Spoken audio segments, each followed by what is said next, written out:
ಪೂಜ್ಯಾಯ ರಾಘವೇಂದ್ರಾಯ ಸತ್ಯಧರ್ಮರತಾಯ ಚ ಭಜತಾಂ ಕಲ್ಪವೃಕ್ಷಾಯ ನಮತಾಂ ಕಾಮಧೇನುವೇ ನಮಃ ಎಂದು ರಾಘವೇಂದ್ರ ಸ್ವಾಮಿಯನ್ನು ಪ್ರಾರ್ಥಿಸುತ್ತಾ ನಾವಿಂದು ಮಂತ್ರಾಕ್ಷತೆ ಮಹಿಮೆಯನ್ನು ತಿಳಿದುಕೊಳ್ಳೋಣ.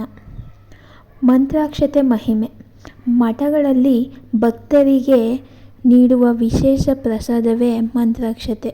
ಮಠಗಳಲ್ಲಿ ಶ್ರೀ ರಾಘವೇಂದ್ರ ಸ್ವಾಮಿಯವರ ಪ್ರಸಾದವನ್ನು ಮಂತ್ರಾಕ್ಷತೆ ಎಂದು ಕರೆಯುತ್ತಾರೆ.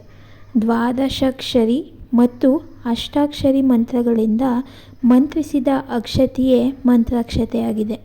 ತಲೆಯ ಮೇಲೆ ಹಾಕಿಕೊಂಡು ಉಳಿದದ್ದನ್ನು ಅಕ್ಕಿಯ ಡಬ್ಬಿಯಲ್ಲಿ ಇಟ್ಟರೆ ಧಾನ್ಯಗಳು ಹೆಚ್ಚಾಗುತ್ತವೆ.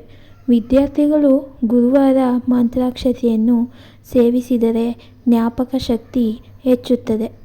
ಭಕ್ತಿಯಿಂದ ಮಂತ್ರಾಕ್ಷತೆಯನ್ನು ನೀರಿನಲ್ಲಿ ಹಾಕಿ ಕುಡಿದರೆ ವ್ಯಾಧಿಗಳು ನಿವಾರಣೆಯಾಗುತ್ತವೆ.